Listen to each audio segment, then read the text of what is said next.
Tony Kinnett. Tony Kinnett. Tony Kinnett. Tony Kinnett. Tony Kinnett. Tony Kinnett. Tony Kinnett. Host of the Tony Kinnett Cast. Let's get down to business. You're listening to the Tony Kinnett Cast on 93 WYPC. CYTV. Here on the Daily Signal. Good evening. Again, welcome to the Tony Kinnett Cast here on the Daily Signal, nationally syndicated first out of 93 WIBC. We are in a current rebroadcasting of the show. And maybe, we could have stitched it together and pieced together some earlier clips from the first run of it. Nope, not doing it. Our restreaming software. So we have our live stream software for the show. Then we have our equipment that sends it to the syndicated side. And then on the live stream crew, where a lot of people very graciously tune in and come in and watch. On the live stream side of things, we have a rebroadcasting software so that we can share it to YouTube, of course, but also to Rumble and to X. And we have been, unfortunately, let down by our particular rebroadcaster. This is the second time they have fallen apart like Joe Biden in a basic 2-minute speech in the last couple of weeks. And so after tonight, come hell, high water, prayers, shares, snuggles, or curse words, we're going with somebody else. That said, further ado, let's get into the news again. So Tom Homan gets in front of the country. He's the border czar in Minneapolis because we had Operation Metro Surge, the establishment of the Department of Homeland Security under Secretary Kristi Noem sent in Greg Bovino, and they made a big show of it. And there was a lot of cameras that came in, and the ICE officers were assaulted on all sides by ladies blowing rape whistles, individuals ramming their cars into ICE officers, threatening their lives each and every day. Riots, fires, vandalism, the stuff Minneapolis exports. And after several weeks in which individuals were advised via training apps and doxing apps, encouraged by congresswomen like Ilhan Omar and Maxine Waters, by Minneapolis Mayor Jacob Frey, Minnesota Governor Tim Walz, Attorney General Keith Ellison, to get in there and obstruct law enforcement under some convoluted, goofy, nonsensical, imaginary version of the First Amendment, lying about what the First Amendment actually says about protesting. We ended up with 2 dead, 2 individuals who were encouraged to get in there and obstruct federal law enforcement. And in a very heated and tense environment, the officers ended up firing shots that killed Alex Preddy and Renee Good. Renee Good, who was attempting vehicular manslaughter, Alex Preddy, who was, again, trying to obstruct federal law enforcement. One of the individuals in that case appears to have shouted, "Gun, gun." It scared one of the officers, who then fired in perceived self-defense, resulting in the death of Alex Preddy. The American people said, "Wow, I don't like this on my TV. It looks like bad press." And then Kristi Noem came out and said, "Nope, no investigations. We think everything is good and above board here. Admire the spirit. I agree standing with law enforcement was not the right move." Trump sent in Tom Homan. Operations then proceeded. 7:30 a.m. press conferences got right down to it. And then, as of today, Tom Homan got out in front of the country in the early hours of the morn and announced Metro Surge concluding. Tom Homan. I have proposed, and President Trump has concurred, that this surge operation conclude. A significant drawdown has already been underway this week and will continue to the next week. We have a lot of work to do across this country to remove public safety risk who shouldn't even be in this country. Correct. Now, he's pulling out not without a few good things and a few bad things. So when I say good things in this case, I mean there are a couple of major accomplishments from the Trump administration.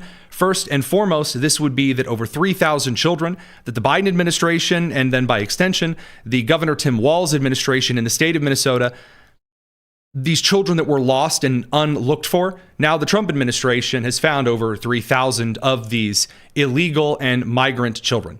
In addition to taking public safety threats off the street, ICE here in this state have located 3,364 missing unaccompanied alien children.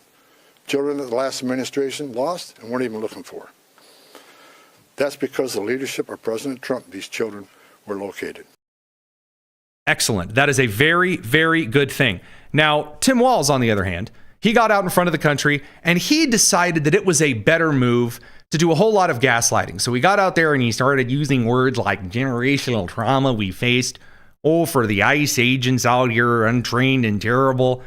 And he said some really, really, really dumb things that included questions about children. We'll get to him in a second, though. Tom Homan also cited an issue because they are not leaving in complete and total victory. Tom Homan makes an impassioned call to Congress, as he has, by the way, through several presidential administrations. Because who defines how immigration law works?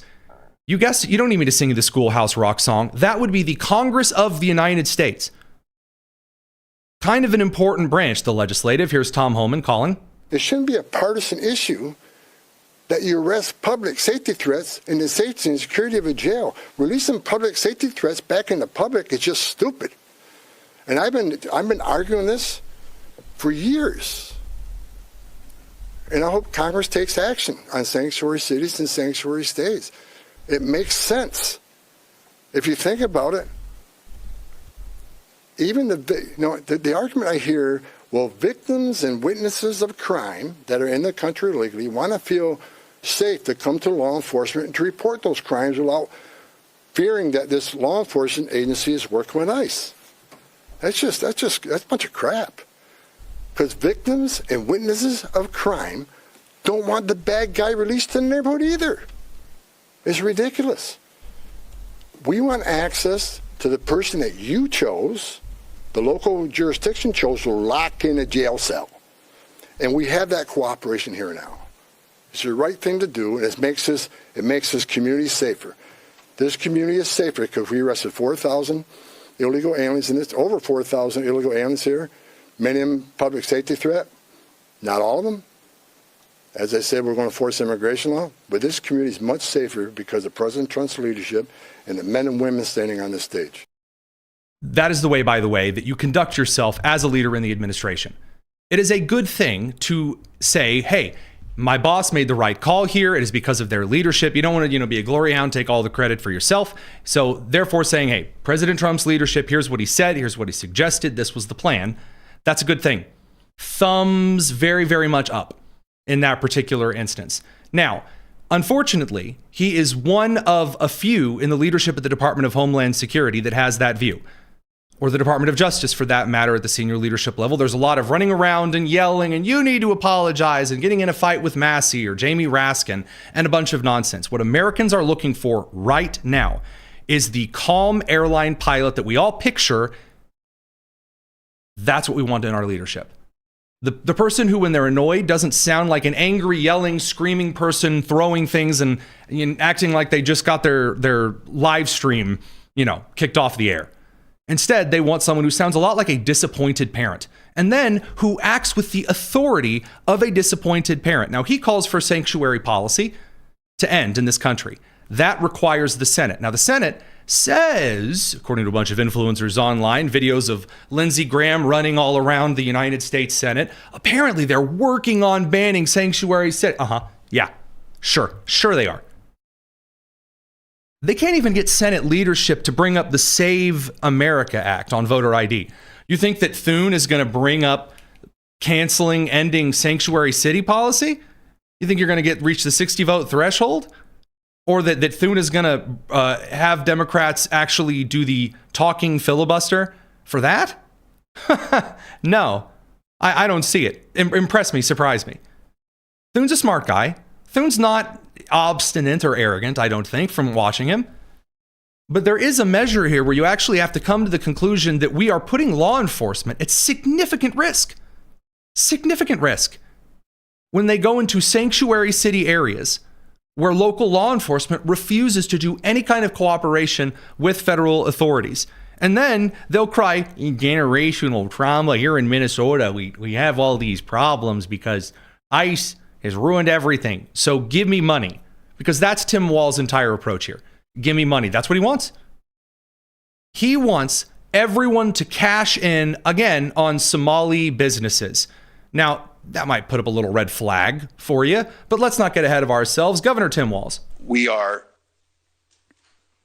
cautiously optimistic, as we've said, and that this surge of untrained, aggressive federal agents are going to leave Minnesota.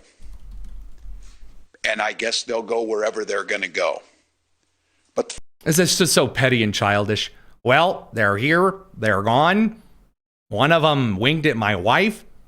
One of them called me the R word.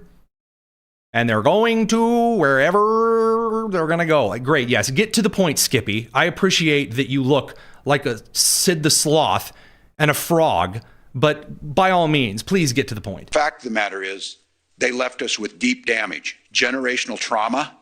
They left us with economic ruin. Ah, yes, generational trauma. What does that mean? What does that mean, generational trauma? You're going to hear that buzzword from Ilhan Omar as well. Generational trauma. For what? For what? What are you talking about?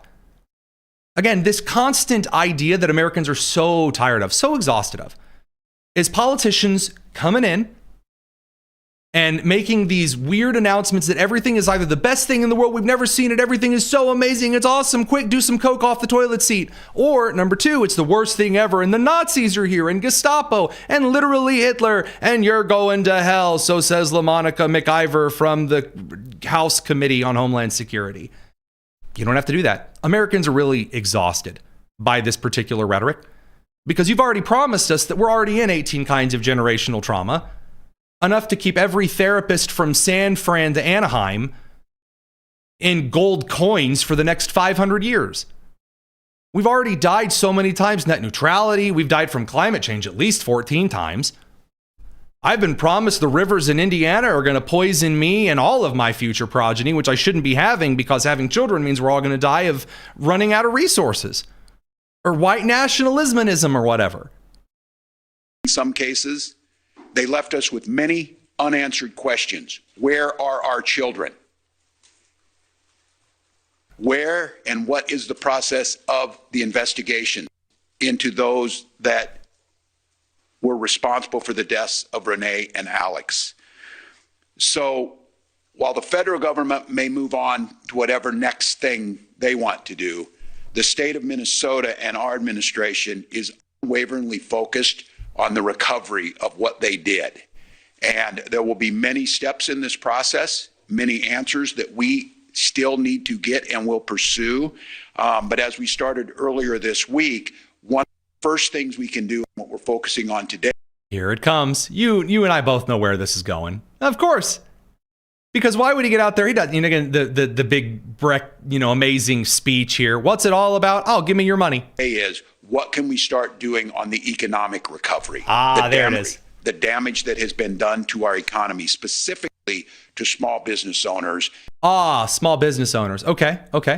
And even more specifically to immigrant small business owners, which for every other administration and for most of our history is the epitome of the American dream. All right. That's really wonderful and excellent and amazing. Oh, exciting. First of all, no. Again, I don't remember this kind of rhetoric from Tim Walz during the 2020 Summer of Love riots. Where was all of the economic loss from burning down the restaurant owned by the firemen? Huh? Where was that? Oh, I'm sorry. Was he too white to receive any kind of money from you, Tim Walz? He's so upset. And again, this is hilarious to watch because what he's saying is that not because there was a major disease or people were murdered, like the business owners attacked, that kind of a thing, their businesses weren't vandalized or destroyed. They weren't forbidden from going and working. He's claiming they lost all of this economic momentum because there were people who are illegal immigrants who are not supposed to be here, who are too afraid to go do their jobs. Now, a lot of these same businesses involved in the Medicare and the Medicaid and the charity fraud schemes and the wiring fraud schemes to the Al-Shabaab terrorist network in Somalia.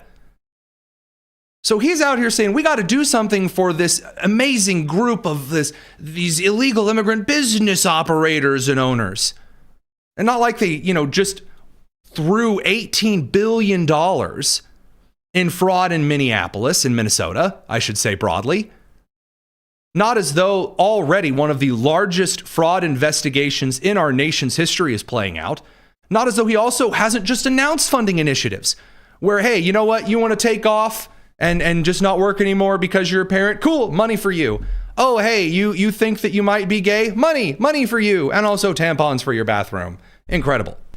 Come to this country with nothing and build something to be proud of, build something that creates jobs.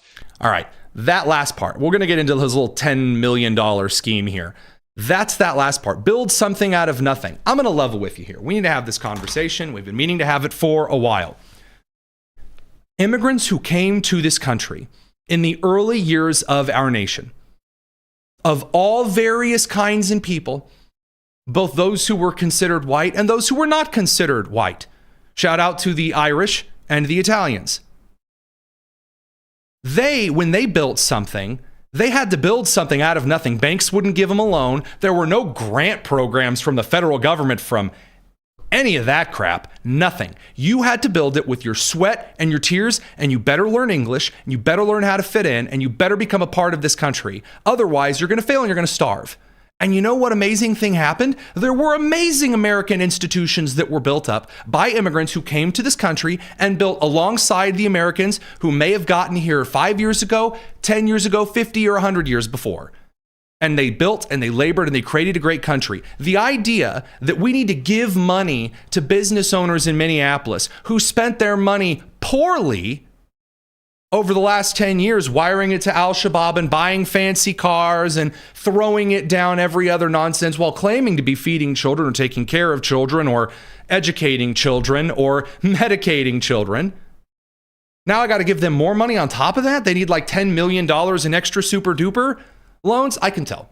You're not convinced. I for one, am also not convinced. So when I'm truly not convinced, it's time to pull out the emotional pull here. Give the emotional moments. And that means Tim Walz, he's got to appeal to your heart. You got to get out the Disney card here and tell you he believes more than anybody. He believes. For those of you. That'd be Ilhan. That's the clip that I was looking for earlier. I'm telling you, Tim Walz, man, more than anybody else ever in the history of all. He really does. He believes super duper muchly. Here he is. Minnesota people, man. You just got to believe. No matter where you come from, we believe in those words. Give us your tired, your poor, your huddled masses yearning to be breathe free. This is a place you can breathe free. And my message to you is, the majority of Minnesotans and Americans stand on your side. They stand on the side that immigration is the core of who we are and that human decency. So as we go on this long road to recovery. No more long roads of whatever. Just a fun fact here again, immigration is not the core of the country. It's not. What you do when you are here is the core of the country. Committing fraud, not a core of the country. Nope. And by the way, in the same way, those who have been here forever, not a virtue either. Half of my family, Irish, the other half, Native American. Like the verified kind, not the Elizabeth Warren kind. We'll get to her in a minute. And just because one part of my family has been here pre-existing the United States doesn't make them special. What they do, that makes you special. That makes something that you are providing worth others' time, attention, and resources. The reason that I stop by a Chicago-style hot dog place when I go into Indianapolis is because the hot dogs are good, not because they're getting subsidies, not because they're immigrants from Illinois. It's because the service, the product is delicious. That's why it matters. Immigration, the idea that just because instead of a sombrero, you may wear some other kind of hat, you may wear a turban. Oh, those 90s ideas where like they had everyone holding hands around the world and everyone was wearing the ceremonial dress of all of these places. That's not what makes you special. It's what do you do with it that's good. The reason that Mexican restaurants in the United States are popular is because they are freaking delicious. The reason that Somali restaurants in the United States are not popular is because serving beans, dirt, bananas, and rice, as is on the menu, I'm not making that up, at these restaurants that he's bragging about, the restaurant scene that we need to give $10 million to. No, Not delicious. That's why it's not popular. And how do I know that? Because I've seen barbecue joints that have opened that are run off of the dreams of dear old sweet gals, duct tape, WD-40, and if they're lucky, electricity that would make a health inspector weep. Not tears of joy. And they're very popular and they're beloved. And we get very mad when they close down the only barbecue restaurant in Greenfield, Indiana. Florida barbecue. Why? Why did you leave me? They were so delicious. What made it good? The product. It's not difficult. But here we go. Ilhan Omar. I teased it a little bit. She's also come out to announce generational trauma. For those of you who don't know me, I represent Somalia. You know, as she said on video before, represents the great nation of Somalia. It's who she pledges her allegiance to openly. Somalia claims her. She claims Somalia openly. Minnesota's 5th Congressional District. Slight semantic game. Minneapolis is home. And, you know, the pain of what we are experiencing is going to be everlasting. And I try to tell my colleagues we are a community. Everlasting? What are you talking about? Is the everlasting gobstopper? Everlasting to everlasting? What do you mean everlasting trauma? Again, it's the same we're all going to die rhetoric that Americans are so exhausted from. So exhausted from. And no one can blame them. Senator Amy Klobuchar over in the Senate, you know, faking tears because, you know, of course she is. So you tell me how these actions have made our state. So she's noticing that no one's really paying attention. She's in a mostly empty Senate chamber, by the way. So she's going to start constricting her voice to start crying. Now, when she does this, she sounds like Tim Walz, but a slightly higher voice, but only slightly. More safe. It's the opposite. School attendance down.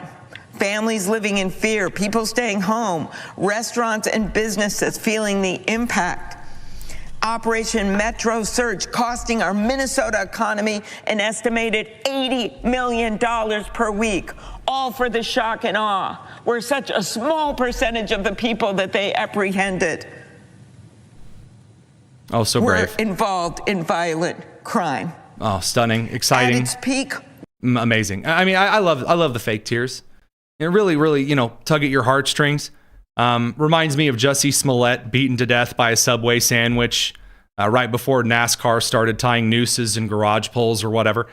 Now, again, for those who say that this fraud is just non-existent, that it doesn't matter, we need to give them more money, I will remind you that Todd Blanche, the Deputy Attorney General, who now that we're in the second iteration of this show, I just don't have any problem saying this. Todd Blanche, who should be the Attorney General of the United States, just as Tom Homan should be the Director of Homeland Security. Todd Blanche called this particular amount of fraud in Minnesota as being the cause for all of this violence and nonsense. Back on January 26th, here he was making this case clearly and correctly. In one city, we have this outrage and this powder keg happening, and it's not right, and it doesn't happen anywhere else, and it's simply because of one reason, and that's leadership in that state. When there was all the focus on the billions and billions of dollars in fraud happening in Minneapolis, suddenly Minneapolis becomes a powder keg. And the people that caused that to happen were the governor, the mayor, the attorney general, Omar. They're the ones that incited rhetoric, encouraged these rioters to go with their cell phones, not to peacefully protest, but to go out and do exactly what was happening on Saturday morning. And so there was a powder keg, and it was absolutely lit by that leadership. Correct. You may say, but that's not like exciting. That's not super influencery. Yeah, that's okay, by the way. I don't need my politicians to be pundits. I'm the pundit. I'm the analyst. I'm the correspondent. I'll get out here and do the impressions and the lackluster jokes and sarcasm, and I'll be camera ready, and I'll put a little, bird slick hair gel in there, and we'll go out and we'll have a good time if the live stream works. You do the lawmaking or the executive agency prosecuting. I don't want to see performance from you. I want you to be a little bit boring.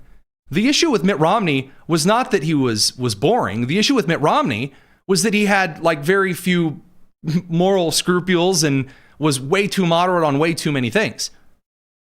You don't have to get out there and do weird school dance kicks like Tim Walz and say it's the end of everything, we're all going to die every 15 minutes. Absolutely not. Now, we're going to talk about some of these federal judges, but since I have mentioned the influencers, we're going to cut over to a conversation about the Senate, and I do not mean Senator Mark Kelly, although we'll get to him. So meanwhile, over in the Senate, they're all leaving for a lovely security conference in Europe, not like there are things going on.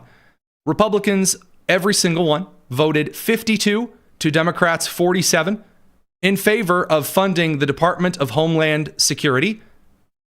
Now, Democrats said no. Well, actually, as Elizabeth Warren says, hell no.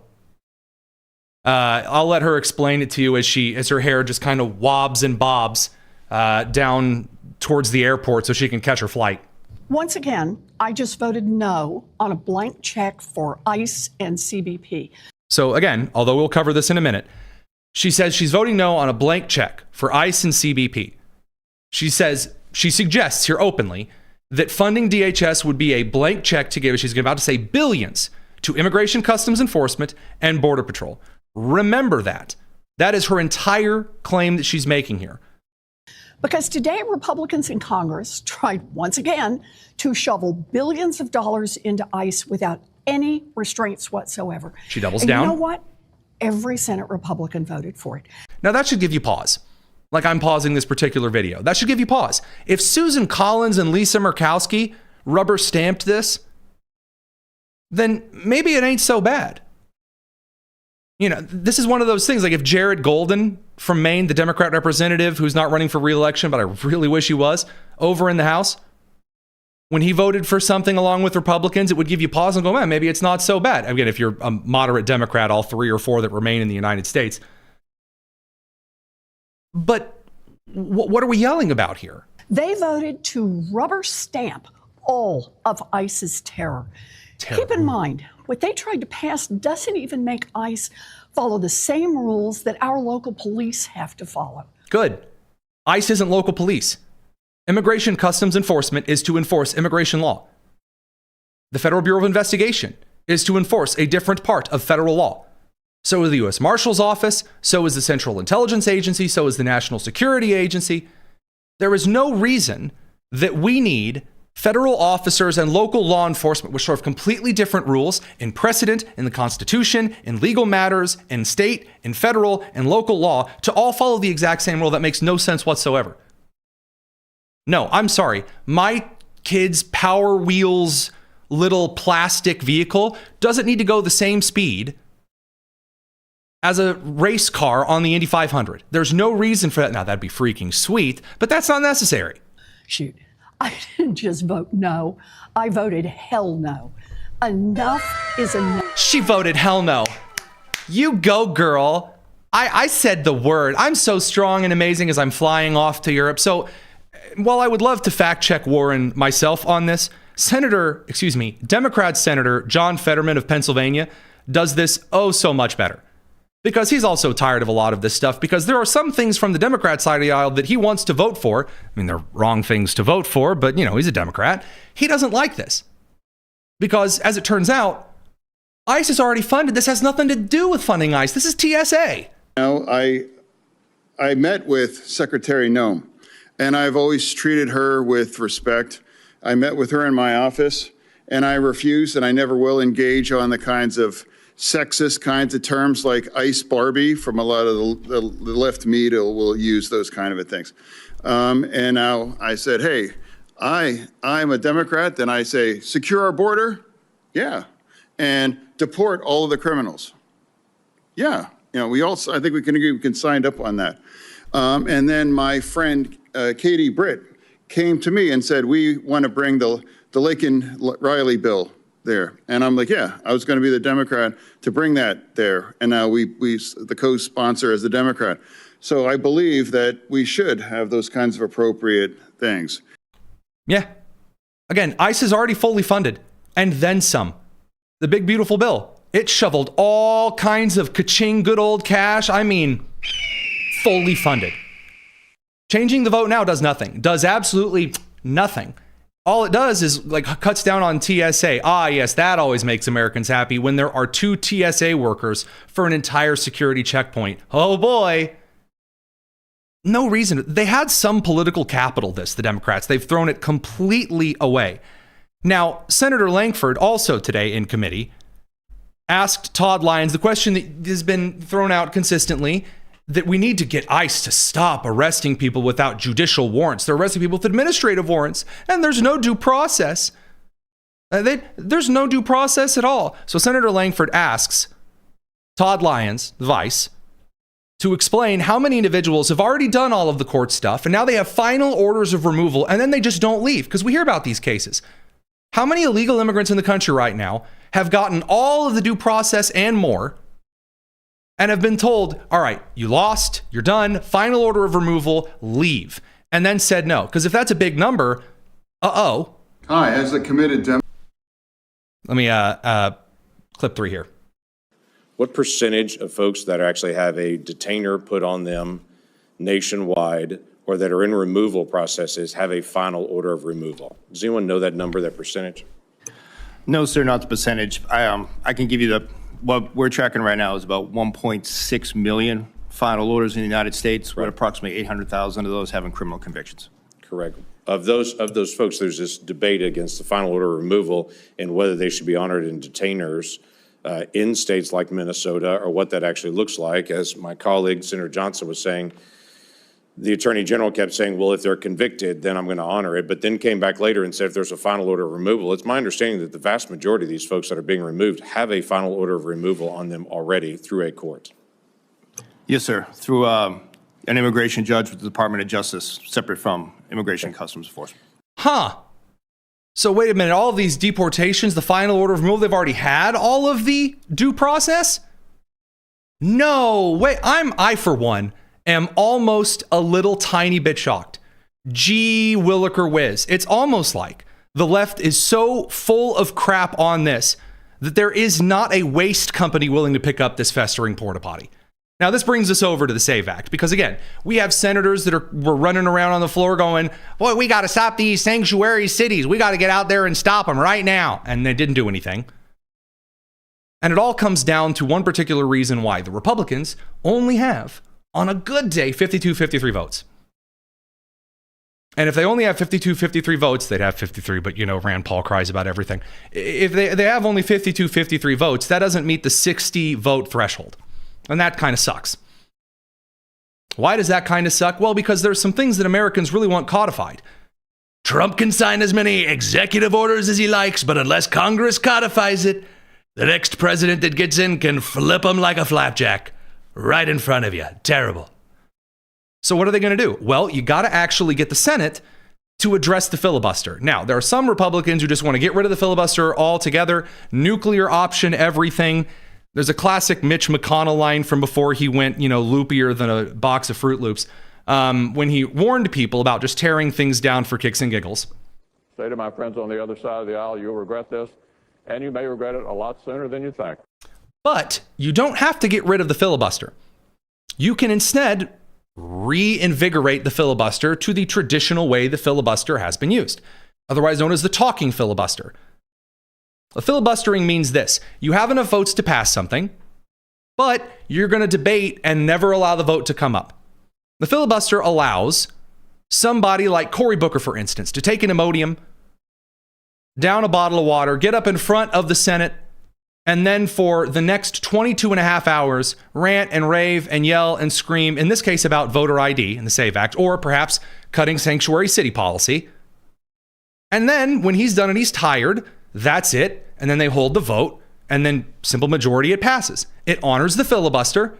It allows the Democrat, in this case, to explain why he really doesn't want this to happen for as long as his little lungs can carry him. And then that's it. Senate Majority Leader John Thune refuses to bring this up, or at least is obfuscating to beat the band. And there is mounting pressure for this to change. Now, we'll talk about some of the mounting pressure. First and foremost, regarding the Save America Act, as Mike Johnson has said, we're going to pass it as many times as we need to pass it. We Baptists are stubborn that way. He'll pass it as many times up to the Senate because the House wants it. It is incredibly popular among Republicans and independents and Democrats. red and yellow, black and white, precious in his sight, very in favor of voter ID. No matter how many times the Democrats promise, pinky promise, that it's going to strip all women of the right to vote, and black people and poor people, which Democrats seem to think are the same thing, all kind of insulting, you know? Despite all of that, very, very popular, the Save America Act. And so it goes to the Senate. And now what we have are a lot of weird obfuscations because all of media, those who aren't covering the Virginia Guthrie, Nancy Guthrie situation 24/7, pretending that's the only thing that's on the news, sorry. The situation regarding the Save America Act is getting a lot of journalistic pressure to it. And what you have are a bunch of senators telling reporters, I've never even heard of it. I don't even know what you're talking about. I'm still looking at it. Here was Susan Collins of Maine making this case today. Now that the Save America Act has passed the House, can we count on you to support it in the Senate? I'm looking at it. The House made some significant changes. For example, you would not have to prove citizenship every time you vote. Isn't that okay? Like, once you prove that you're a citizen once, ain't that one and done? I mean, unless it's like one of the skinwalkers from West Virginia putting on my skin and going to vote for me. And honestly, then, as long as he votes, Republican and not in Chicago, I'm pretty okay with that. But what's the deal? Sounds like you've already looked at it. Now here's where we get to the obfuscation. And you'll notice this because Collins, is about to say the exact same kind of line as, for example, Senator John Cornyn from Texas told Ben Shapiro today. It's the same line, which is, again, it's a dance. It's a juke. Trying to dance around the question because, as this particular correspondent from Lindell TV, who, by the way, just as a note, I've never watched Lindell TV a day in my life. I don't particularly, care about that entire thing. I'll say this, though. Their reporters have gotten more questions answered and asked at various administration officials and Congress people than I have seen from any news agency on the right combined in the last 10 years. Incredibly impressive. But she's going to ask, and Collins is going to respond with this very vague answer about how I'm kind of sort of in favor of voter ID, kind of. You're going to hear the same thing from Cornyn in a second. That's a good change. Makes sense to have a requirement the first time when you register, but not every time.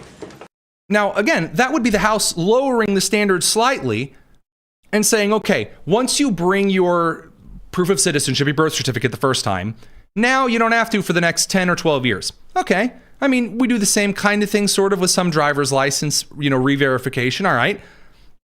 Not like you're going to become illegal between now and then. Obviously, still would hope one clamps down on some informal voting processes like absentee and mail-in.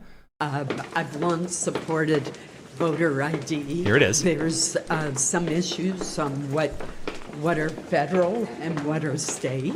So I'm still this is a work in progress. There it is. It's a work in progress. I've long supported it because she's kind of like out of breath doing the wide step. I don't know. Maybe the reporter's really tall. Got the wide stride going on there with poor Collins. I don't know. But I'm very impressed with voter ID. Great. I didn't ask. You're a Republican. I would hope you're in favor of voter ID. Not to keep you from your Sisterhood of the Traveling Pants book reading club that you seem to be sprinting off toward, but perhaps you tell us, do you support actually bringing this to the floor? You've already looked at it. I'm still looking at it. Also, here are all of the changes from the House bill that have changed since the last time. Okay, Mad Libs. Well, you've already looked at it. So bring it to the front there, Sparky. Come on. What are we waiting for? And the better example in this case, I think, was on the Ben Shapiro show today. He had on Senator John Cornyn. And I want to make this really clear. Senator John Cornyn of Texas. We have invited Senator John Cornyn on the show a couple of times. So far, we have not heard back from his office. That's not a petty whine. I'm saying that for very specific reasons. According to FCC and IRS rules, as the Daily Signal and also the Tony Kinnett Cast on Spectrum broadcast air, when there is an election, we make sure to invite every major candidate in an election. So we had on Wesley Hunt, for example, and therefore we extended an invitation. to John Cornyn, and then also to Ken Paxton, who's running for that Senate seat, and then also Jasmine Crockett and the other Democrats in the primary process for that seat as well. The reason I preface that up front, what I am about to say about John Cornyn and his futzing around on the Save America Act issue has nothing at all to do with his particular campaign for office. Although he does reference the 2026 midterms in his, again, what I consider to be dancing around it. Because Ben asks him, as you're about to hear, hey, are you going to go ahead and bring up this talking filibuster? And what do you feel about Senate leadership here? And he sort of answers the question, and then he, kick out Footloose because he starts dancing.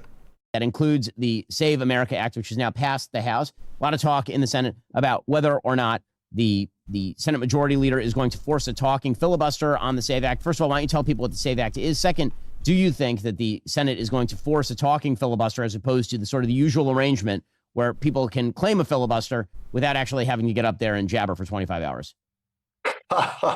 Well, the Save America Act is basically voter ID. Okay. Which is a very popular bipartisan issue. And correct. And it seems like it should be a no-brainer, but. Cool.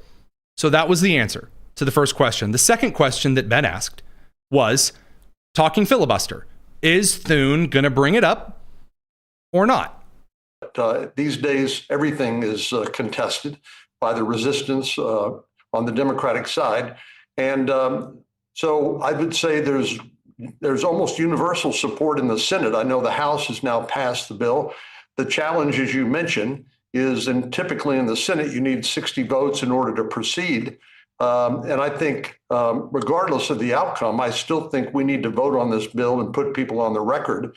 Okay, so he presents one of the classic outs. And I like Cornyn for a lot of reasons. I think that he has a very clever way of writing certain policy that a lot of individuals don't have. Kind of a knack for writing legislation is not a common thing in this day and age. I know, because I've done education policy advice for a couple of state legislatures. Some of them, gee whiz, it's like a Ketanji Brown Jackson opinion from SCOTUS. Woo, it's rough. Cornyn's got some good stuff. However, this answer's crap. It sucks. Oh, well, either way, we need to have a vote and get people on the record. How about no? How about no? This we're going to have a vote on the record, and then, Republicans can run on it by November. We can say, oh, look, here's Cory Booker. He voted no for the Save America Act. Guess what? Breaking news. You know what? Where's the Fox breaking news sounder? Breaking news, boys and girls. Cory Booker is already going to vote against the Save America Act. He was always going to vote against the Save America Act. That's what he does. He's a Democrat. They're against it. You're not breaking any news there, putting them on the record. Oh, wow. Yeah, that's really going to nail him to the wall, because if there's one thing Republicans have been really good about in campaigns, it's nailing their opponent to the wall on issues. I will remind you that the reason Winsome Earl Sears lost, other than the fact that she is an incredibly uncharismatic and rather untalented candidate, is that her entire plan for becoming governor of Virginia was to stand there and point at Abigail Spanberger and go, I'm not like her. Abigail Spanberger thinks trans kids should be in the other sex's locker room. That's very true. Guess what? That doesn't resonate with voters.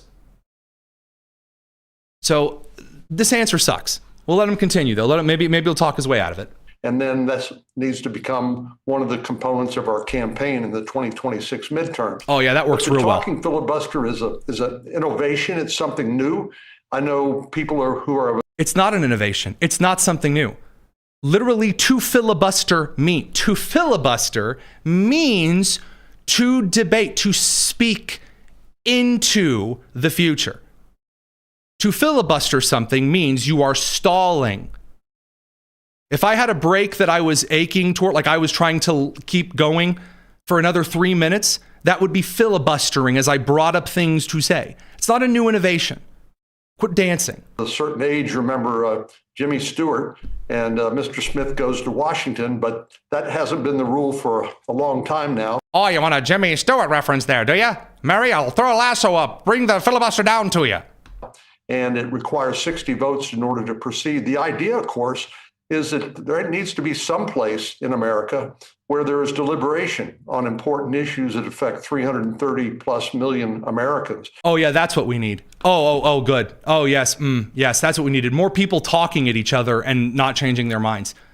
Yeah, that was the squeaky wheel that needed the grease. Yep. Success. Yeah, that's just more people deliberating. Oh, thank God.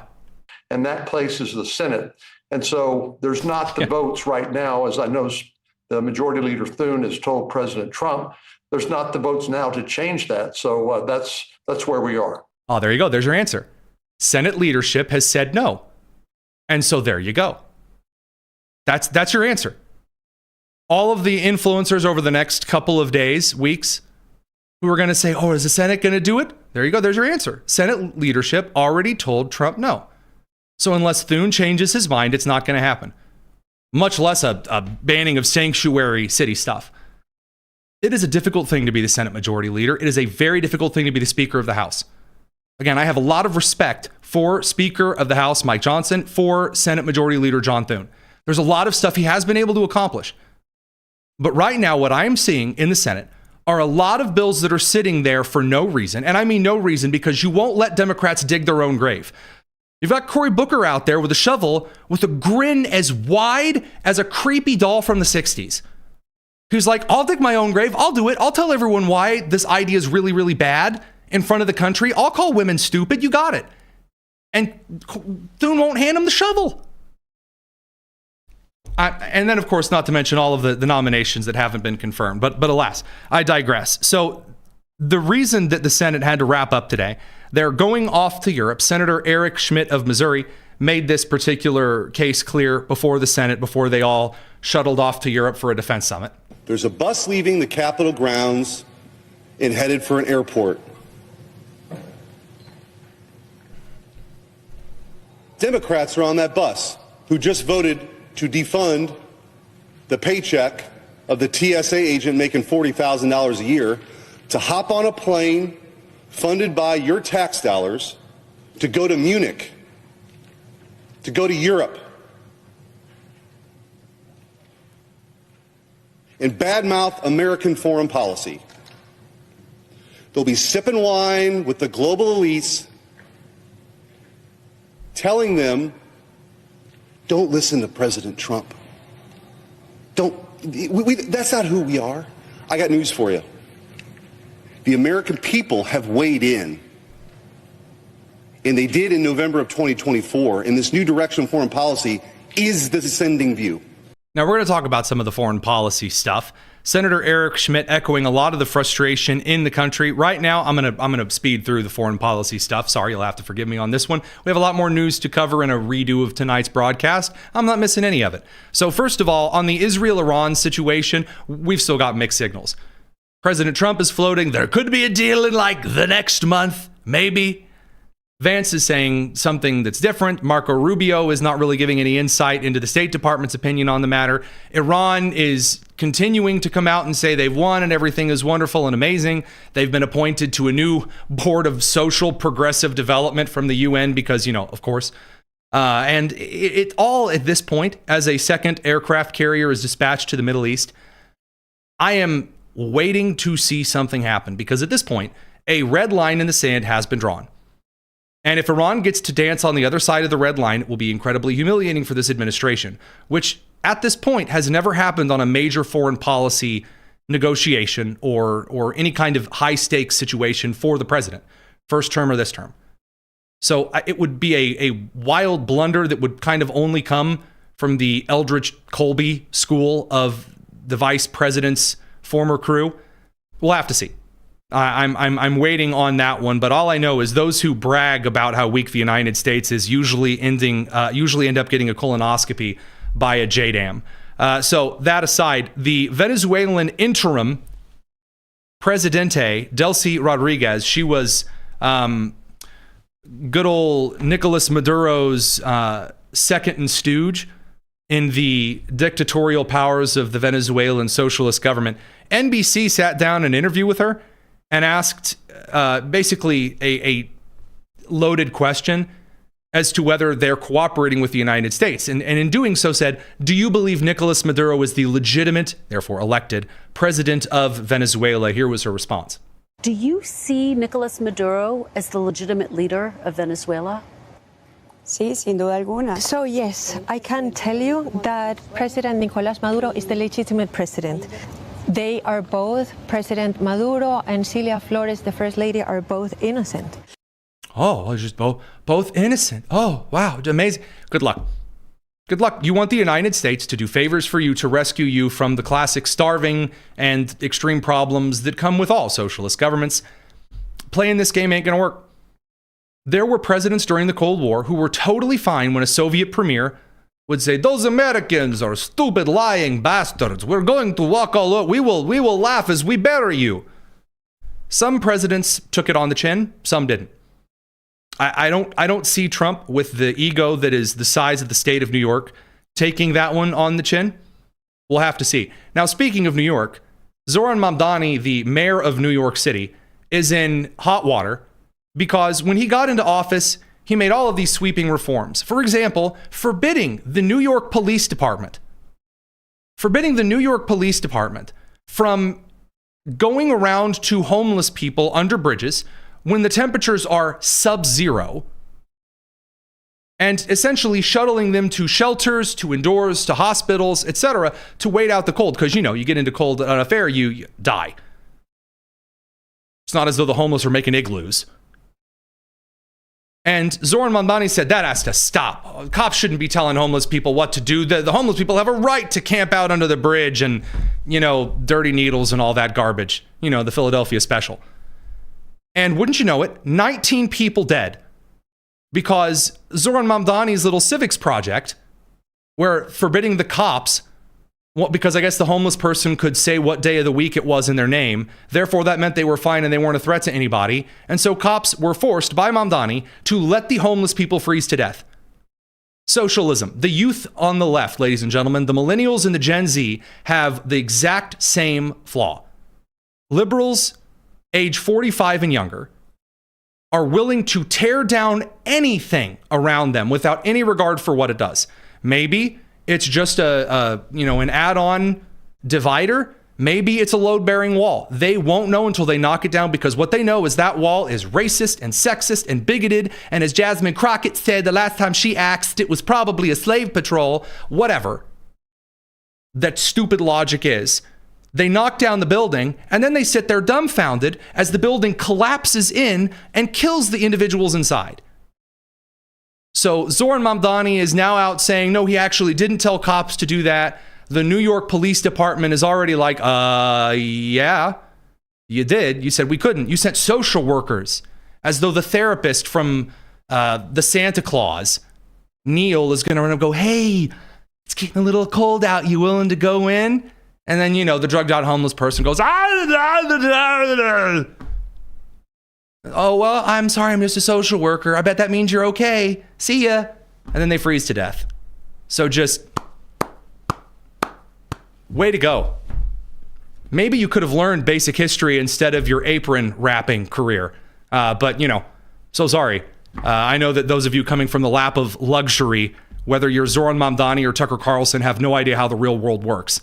So you just come up with stupid theories and end up costing people their lives. So that aside, a last little foreign policy update that I didn't get to. The Department of State has confirmed that the left-wing activist group Code Pink has indeed been taking money all this time and also their direction directly from the Communist Party in Beijing. They're not even going to Bernie Sanders or Tim Walz. They're going directly to the source from Winnie the Pooh himself. Now, Marco Rubio has a record.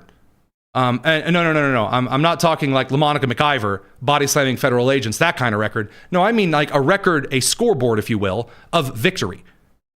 Rubio, reading the data, has a history of calling things out. One of the reasons that President Trump has said Rubio is probably one of the best secretaries of state we've ever had in our nation's history. Here's Rubio in 2024 calling out, Code Pink's taking money from the commies. These protesters is the same group, this pink communist group, whatever, Code Pink.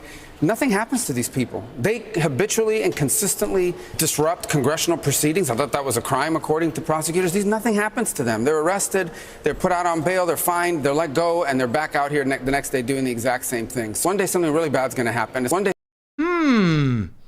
Boy, those inches sure are arresting. Interesting indeed. By the way, now we are here at, I believe, 9:13 Eastern on our rebroadcast of the show. Throwing a like and a subscribe on the show, and, you know, telling us howdy, where you're from in the live chat. That really helps us out, helps us keep on going. Although, again, the craziness of the stream this evening, I certainly understand. We're really glad that you are joining us, though. Seriously, it's nice to have you guys here, even though it is a little later than we normally like to be out broadcasting. This brings us over to the federal judges.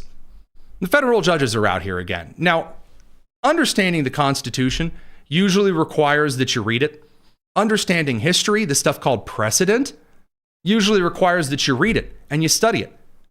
Now, they've written a lot of these things down and have bound them in leather or paper. They're called books. Kind of neat. Mamdani doesn't read those. He just quotes social media posts from Eugene Debs. The warmth of collectivism. That warmth doesn't, you know, actually keep you warm through sub-zero temperatures. Kind of a metaphor that he also doesn't understand. Also not understanding metaphors. Quite literally here, as we're about to talk about with the federal judge known as James Boasberg of D.C., but also not reading history or precedent or the Constitution. James Boasberg has come out once again from his perch in assigning random cases to himself in the Washington, D.C. district. He has now ordered the Trump administration to facilitate the return of all Venezuelan migrants who were deported to El Salvador's Secot prison last year. His argument states, apparently not interested in participating in this process, the government's responses essentially told the court to pound sand. So first of all, I enjoy the whole telling people to pound sand. That's not what the federal government said. They didn't say, we hear your order, we're just not listening. No, the federal government said, first of all, you have no constitutional authority to do so. Number two, according to the Alien Enemies Act, if they're here and they're a gang member, yeah, they're getting shipped out. No, they're a foreign adversary. They're a foreign combatant on American soil. And number three, you know, for the bonus here, for the Daily Double. Answer there, the Daily Double. Many of these individuals already had final orders of removal. They've already gotten their extra super duper due process. So no, they didn't tell you to go pound sand. In fact, who is James Boasberg telling to go pound sand? The Supreme Court of the United States, who has already ruled on this. And not just in general, in regard to him.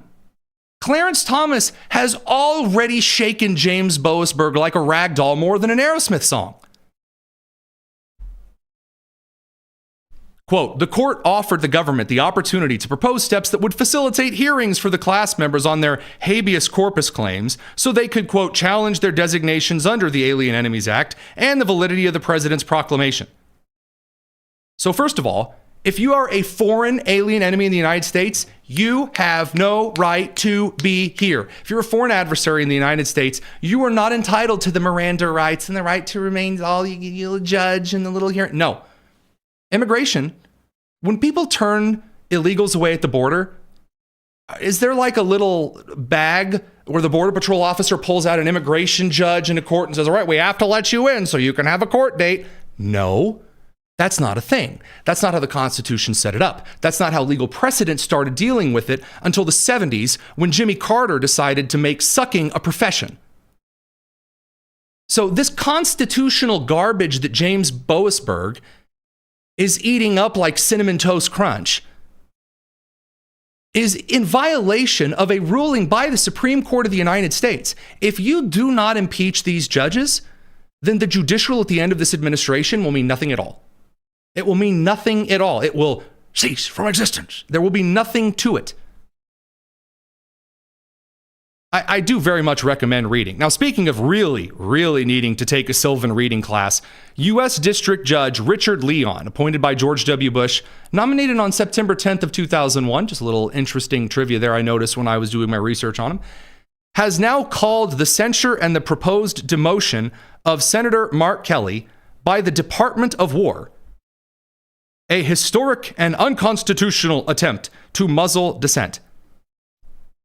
So Hegseth responded, this will be immediately appealed. Sedition is sedition. And then in kind of a sarcastic tone, refers to him by his current naval rank of captain because he wants to demote him to commander. There is nothing in the Constitution that remotely gives any judge anywhere, anytime, precedent or legality over the United States military. None. Zip, zilch, nada. The oversight for the United States military comes from Congress and Congress alone. If you do not like how the president and therefore the Secretary of War are prosecuting the laws of the United States in regard to the military, you have two options. Number one, you can elect a different president who will appoint a different Secretary of War. Or number two, you can elect different congressmen and women to then change the laws or to act in oversight and deliver orders to the President of the United States on either the budget, the carrying out of orders, the policies, and the devices of the military of the United States. Federal judges do not get to deny demotions. That's not a thing. Federal judges are not HR for the executive branch. And whatever menopausal liberal decided that federal judges just get unlimited authority and power and whatever else is nonsensical. It is ridiculous. And by the way, all of this is a symptom of this I want it solved now brands of populism on the left and the right. This idea that you can ignore how the Constitution works, you can ignore how legal policy works because you want it solved right here, right now. It's not helping, and this is exactly what's come of it. It's a major, major issue. There are mechanisms in place to impeach federal judges. They're not being taken. And so federal judges are just doing whatever they want because they believe, as they're now openly writing in opinions, that their internal activism has given them the power, the scope, the ability, and the moral authority to just do whatever they want. Essentially, they're Ron Swanson handing a card to the local sheriff that says, I can do what I want.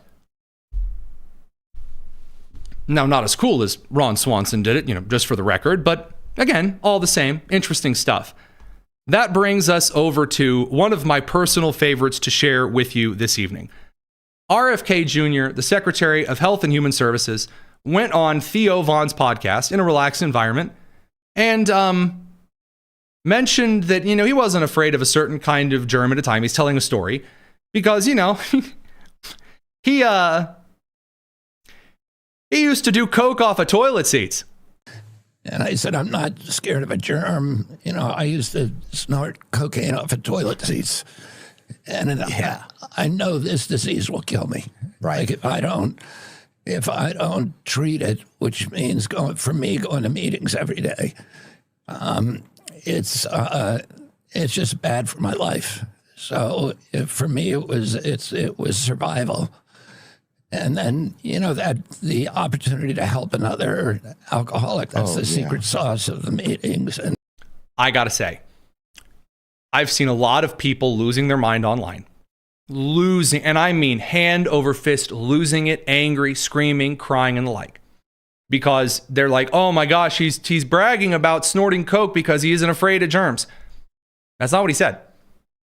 There's also a lot of criticism in the same vein for the mother of Vice President J.D. Vance, who has also been clean and sober, I think, is it 15 years now? It's either 10 years or 15 years. And him celebrating that, being proud of her. Right now, what Americans want are things that they can relate to. Believe it or not, a compassion for those struggling with addictions. Whether they be addictions regarding drug use, alcohol use, whether it be, like, for example, those who have been addicted to pornography, the manipulation and the abuse of the endocrine system to mess with how your brain processes wants and desires and cripples the rest of the body in order to obtain them. Compassion and a realism about those problems being dealt with that resonates with the American people. Kennedy is not there bragging about doing coke off a toilet seat. That's not what he's doing. He's pointing out how bad his addiction was. He didn't care about germs. He didn't care about any of that. He was willing to do whatever it took to get the hit. And that kind of realism, by the way, people are aggravated at the idea that, oh, there's this rumor that Hegseth used to drink, or, oh man, can't believe that J.D. Vance is so proud of his mother who has this addiction. Why can't our politicians be perfect whited sepulchers? Everyone in their lives who is amazing. because that's not how real life works, and average Americans in this country understand that. Again, the reason that all of the midterm come down to Pennsylvania is not because a lot of Pennsylvanians do a lot of voting, although our fantastic senior producer Lou would interject so. The reason that Pennsylvania is important, specifically, is because of the contrast of Dave McCormick and John Fetterman to people like Governor Josh Shapiro, who, although, like Andy Beshear of Kentucky, he can put on a nice, clean face and pretend to be a man of the people, is just as snobbish and snotty about things that a lot of people in this country are dealing with or have family members who are dealing with regarding addiction or substance abuse. People like Dave McCormick and John Fetterman or Robert F. Kennedy Jr. or J.D. Vance, who are real about these issues, who are real about these struggles, and aren't making up sunshiny stories about immigration being our core strength, but instead about the American indomitable spirit and the redemption of souls. That resonates with people. And also not getting out there and arguing and having a big screaming match with half of the House of Representatives. Yeah, that also helps. I'm not saying when I suggested earlier in the show that I think that Blanche would probably make a better Attorney General than Attorney General Pam Bondi. I'm not saying that because she gets out there and, every once in a while she has fun and she's informal. No, that's fine. But the way that RFK does kind of informality here, personally, this is just talking as just a Hoosier who the Daily Signal has chosen to be their flagship show. As a guy, I find that incredibly powerful, and I resonate with that. It's not pandering. It's just casual conversation that does, in fact, endear you to individuals in these long-form conversations. And you can then put on the suit and go be a serious political leader. Those are things that I very, very much appreciate about that particular. And by the way, Doug Phelps over in the comments section makes an excellent point. The reason that Trump doesn't drink is because he watched his older brother die from alcohol poisoning. Yeah, absolutely. Again, those who have heard that story before, it is an incredibly powerful thing. And I'm sorry if I had said something to the degree of where I said Trump and drinking rumors. I meant Hegseth drinking rumors that I didn't care for. If I said Trump instead of Hegseth, and that's why those comments are there, I apologize. I misspoke. Yeah, the story of President Trump not drinking and understanding the power of addictions and being very open and honest, saying, yeah, I kind of have an addictive personality. Have you seen me on my phone? I'm on my phone a lot. And the media goes, Trump says he has an addictive alcoholic's personality. Like, that's a dig. Recognizing your limits. Yeah, again, I'm very, very much appreciative. Doug, you didn't. All right, thank you very much for the quick pass back there. Again, thank you guys for tuning into our later show this evening on the rebroadcast. Now, unfortunately, not everyone is doing things quite like RFK Jr. I'm going to rag on my generation, the millennials, just one more time here, because there is a lady who goes by the name of Elizabeth Dempsey Beggs, and she is running for Virginia's first House seat. And her video for it is just a straight up Instagram influencer reel. Now, I perhaps too optimistically said a couple of days ago that hopefully the age of influencers was leaving. And, well, here we have someone doing kind of the, how do I say this very tactly and in a way that won't offend anyone? The influencer kind of pseudo-ho kind of a way, as one influencer put in response, has her shorts pulled all the way up her ahem, and doing like the, hey, look at my cleavage when I bend over workout video. But also I'm announcing that I'm running for Congress. Here you go. When I get sworn into Congress, I'll be the youngest mom to have ever served. So I'll be the youngest mom to have ever served. But again, she's doing like the workout kind of eye candy Instagram video. And I'm not telling you that to brag. It's because it's ridiculous. I mean, do you know the youngest dad to have ever served? Hopefully, probably wore more clothes when he was talking about running for Congress. Yeah, exactly. Hi, I'm Elizabeth. I'm a former tank commander in the United States Army, and I'm a 29-year-old mom raising 4 young kids. Okay. I'm just going to level with you. I don't care if people say, that's really prudish. How could you? I'm sorry. It would probably be best for your children that later on in life, people weren't able to point to them pictures of your camel toe displayed on your Congress running ad. Commander, perhaps it would befit the unit if you wore something. The influencer culture is garbage. Well, she has to get out there and be all things to all people. There's the same argument that's suggested that, oh, well, in order to witness to people, you got to get out in the bars and meet them where they're at. No, not necessarily. Endorsing the lifestyle, I know. And again, I love that she's a mom. She's running for Congress. I think that's good. I agree with the vice president's opinion that there should be more parents in government that understand the rationality and the importance of having your kids' futures on the line. That's stellar. But getting out there and saying you're a mom does not exempt you from the fact that you're making an Instagram whore video. Put on some clothes.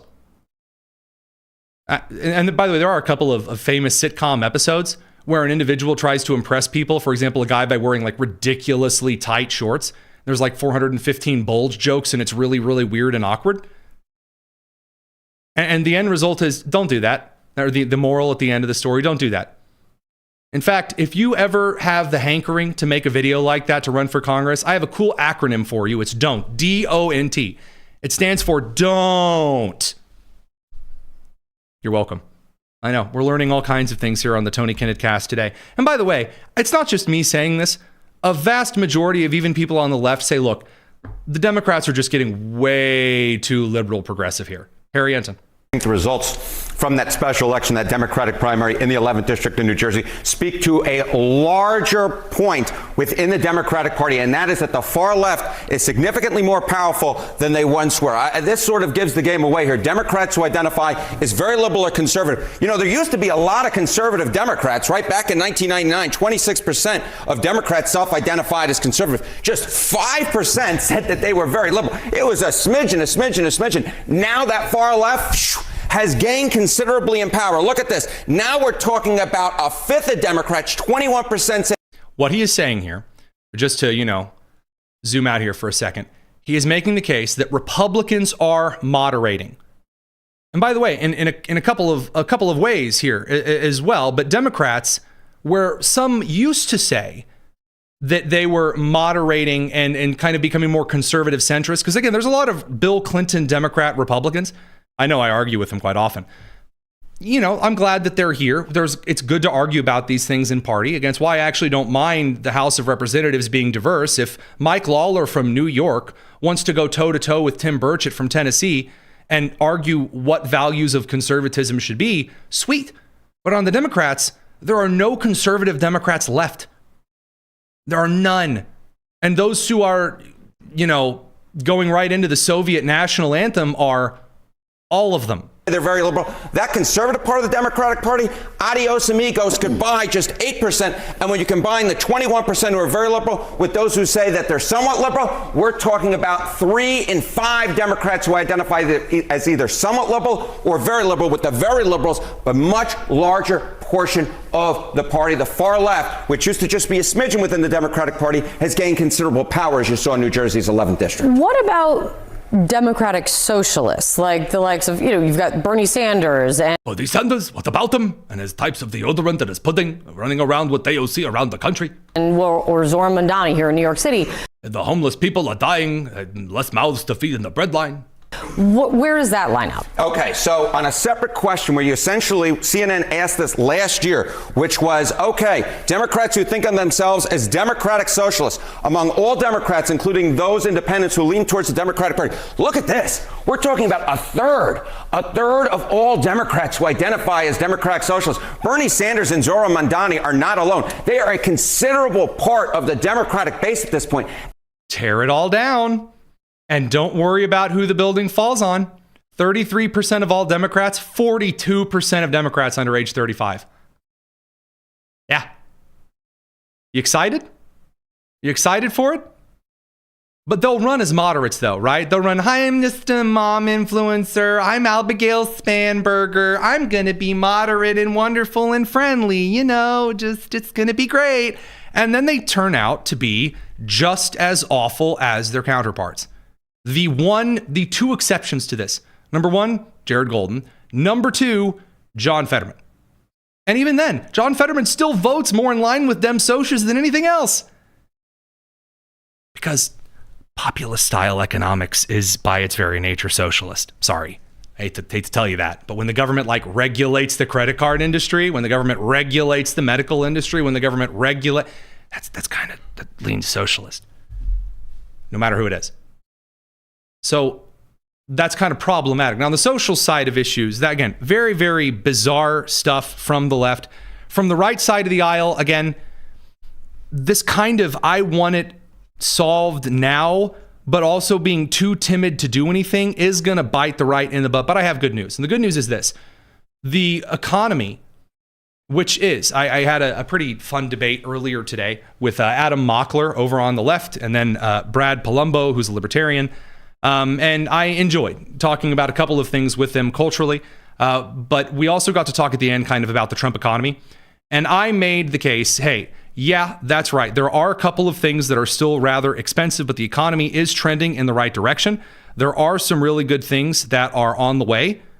And there are a lot of certain things that Americans were very upset about the high prices of that have absolutely gone down considerably.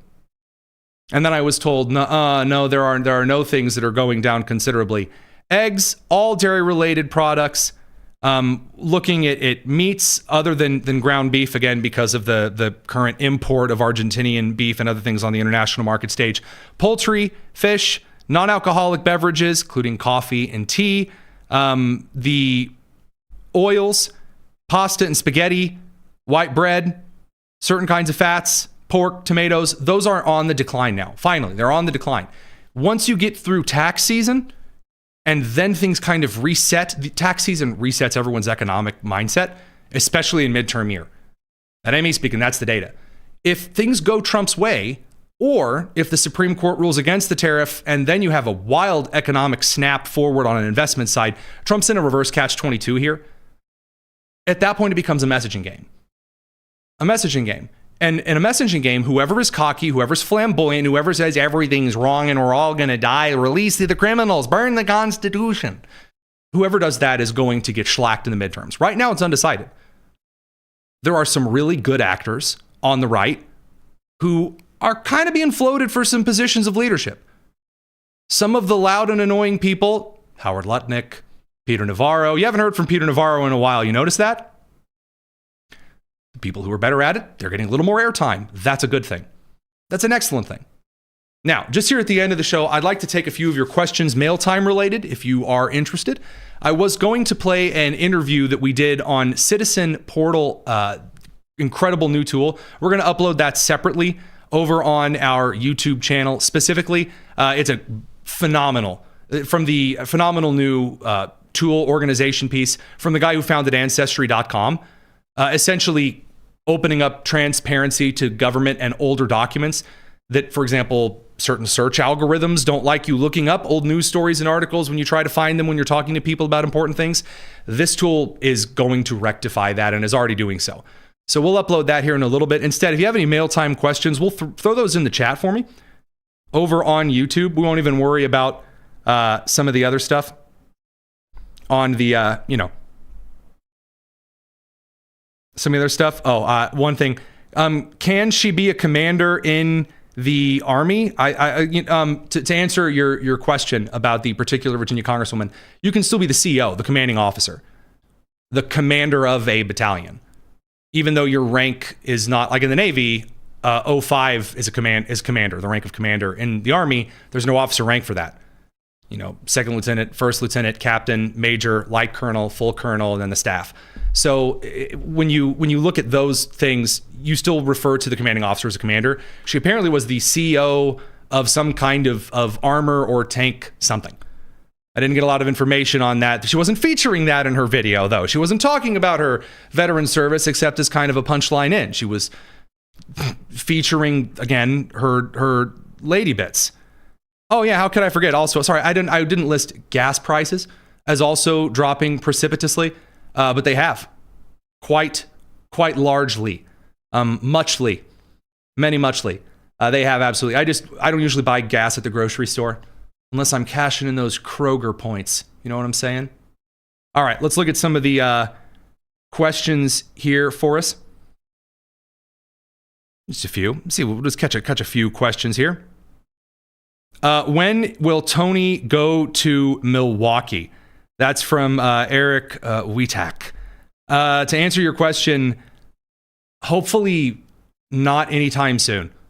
I have no desire to go to Milwaukee. There is still a hit placed out on me by Antifa, which I'm okay with going to Chicago. But I don't know. I'm not really interested in heading to Minneapolis. If I was going to go, I would hit up that fireman's restaurant, which was burnt down and I think rebuilt and reopened during the George Floyd riots. I'd go and service that particular restaurant. I might also go and attend a service in City's Church. Sounds like a really nice congregation full of some pretty excellent people. David, I can't talk about that comment on stream. My goodness. From Hit Turbine, what is going to be done about Boasberg? He gets away with defying SCOTUS until there is... When the Constitution was set up, an early precedent for judges was put in place. The idea was that only smart people would be considered to be judges in the first place. And if someone was a corrupt judge, what would be done would be so flagrant and super bad and so ultra partisan that like everyone would get rid of them. Well, now the very essence of politics in this country has become so partisan. There's no foundation that a lot of Americans that are active citizens voting believe in, care about, that all of this partisanship has just become immediately heavy. There's not really a process that's set in place, like, you know, press here if the judge is bad and it needs to go to SCOTUS for review immediately. There's really not something there. House has to start impeachment proceedings. So who's going to do it? And then, by the way, if House impeaches him, the Senate still has to convict and remove. And they're not gonna. Because again, Lisa Murkowski and Susan Collins see doing things and it scares them to death. I mean, it terrifies, like Rosie O'Donnell and vegetables, terrifying. No, I don't think there's anything that's gonna happen there. So that particular side, yeah, I think that's probably what's gonna be, you know, kind of the issue there. One of the comments about I thought I'd seen something. Maybe perhaps I did not. Any other questions that you've got? What are your thoughts on the defeat the bill to defund the kill switch requirement for new cars? I'm not entirely sure what I believe about the defeat of the bill to kill the kill switch requirement for new cars. Probably, I'd think a lot of the same things. There could, of course, be individuals in the House who are trying to kill things. I'm guessing this died in the House. If it died in the House, then it's probably because someone snuck something in or it wasn't worded right. A lot of bills do, in fact, get killed because they're written like garbage. If it made it to the Senate, don't have a lot of information on this particular bill yet. In this particular instance, though, yeah, I don't quite believe that if it made it to the Senate, they would have brought it forward anyway. They'd have to glue it to a bill, and yeah, I doubt it. I thought Boasberg was being investigated already. Yes, but not for the same thing. You don't just like glue on charges. And even though Brandon Gills filed impeachment proceedings, it still has to be brought forward in the House. And again, if there's the reason the midterms matter so much. There are a lot of people right now that are like, well, I'm just going to vote for a Democrat because the Republicans don't do anything, which is literally the number one way to always ruin something. There are some Indiana Republicans who have become absolute morons carrying that banner. I'm going to vote for Evan Bayh, because he's not Diego Morales. And obviously that will be a lot better. That'll wake Republicans up. Yeah, sure, it's only how we lost Michigan and California to become permanent hellholes. But, you know, hey, whoa, what could go wrong?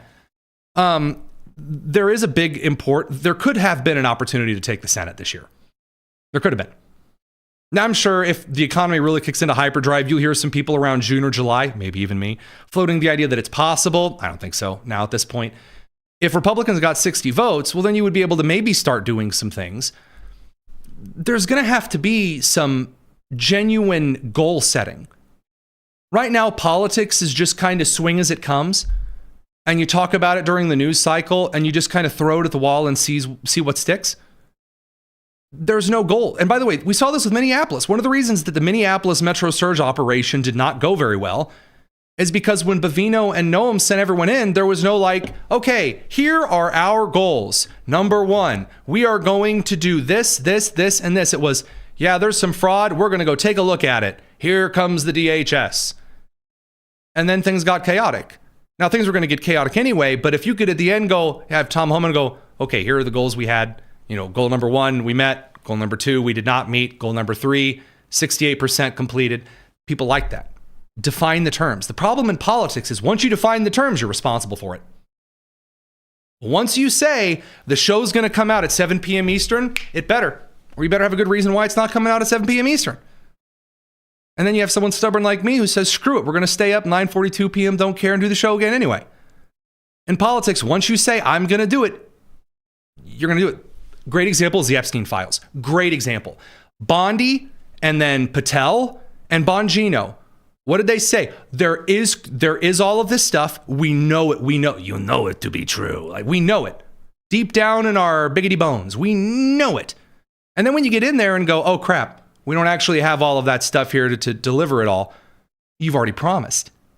Number 1 rule in tech and in product sales: under promise, over deliver. Never the other way around. You over promise and you under deliver, you're screwed. Bondi gets out there, hands a bunch of binders to influencers that say nothing. You asked for it. No amount of yelling in Congress is going to fix that. You did it to yourself. You promised. So don't do it with ICE too. Don't get out there and announce that you've got the moon. I got the moon for you, Mary. I got the moon just for you. You don't have to do that. But if you list goals, you got to be responsible for them.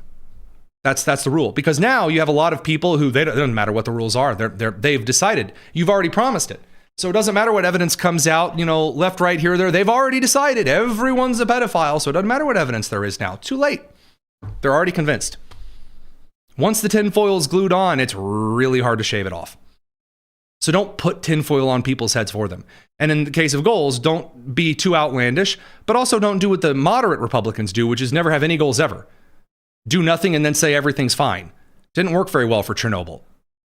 So that particular, do you have an opinion on defunding things instead of banning them? No, I think that Congress likes to talk about the idea of we don't like this policy, so we're just going to take money from it so that no one can do it. Money usually ends up getting stapled to it or pulled from somewhere else anyway. So I really don't appreciate that as kind of a mechanism.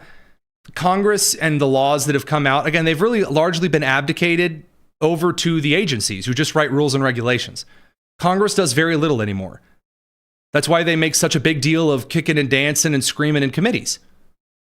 So you'll be impressed with them. You'll be really, really impressed, and you'll tell everybody, oh, wow, this is incredible. This is amazing. You're doing such a wonderful job. Wow, look at all you doing the. Not doing anything. What are Massey and Ro Khanna actually doing in legislation right now? Nothing. They're just screaming about the Epstein files. But that they can then tell you they're doing, oh, we're doing something. You're not making Americans' lives any better at all. It's all theatrics. And it's sold to you as though they're doing something. No. So that stuff aside, I would say that maybe it was not the show that we'd planned, but it was a good hoot. So thank you very much for tuning in tonight. We will make sure to get that one interview up. Wow, we didn't even talk about the 2 foreign nationals indicted in Chicago as part of the $10 million healthcare fraud scheme. We'll have to talk about that tomorrow. So thanks for tuning into the Tony Kinnett Cast here on The Daily Signal, nationally syndicated, first on 93 WIBC. Be on the lookout over on YouTube. If you haven't subscribed yet, you should. We will be getting that, I'd say, pretty decent interview up on Citizen Portal here pretty soon. Take care. I'm Matt Davis, CEO here at Maranatha Baptist University, and I'd like to invite you personally to Maranatha's 4th annual Leader to Leader Conference on March 5th and 6th here in Watertown, Wisconsin.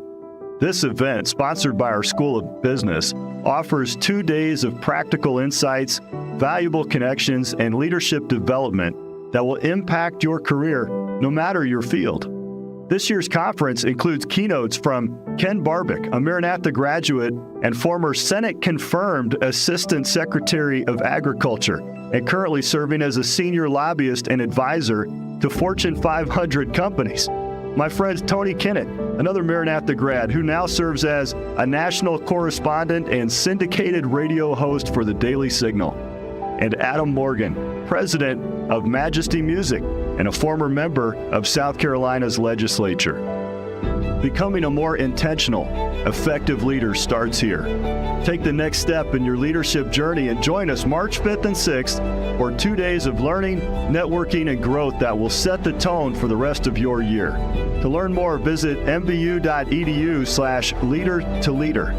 Can't wait to see you here on Maranatha's beautiful campus, March 5th and 6th for the 4th annual Leader to Leader Conference.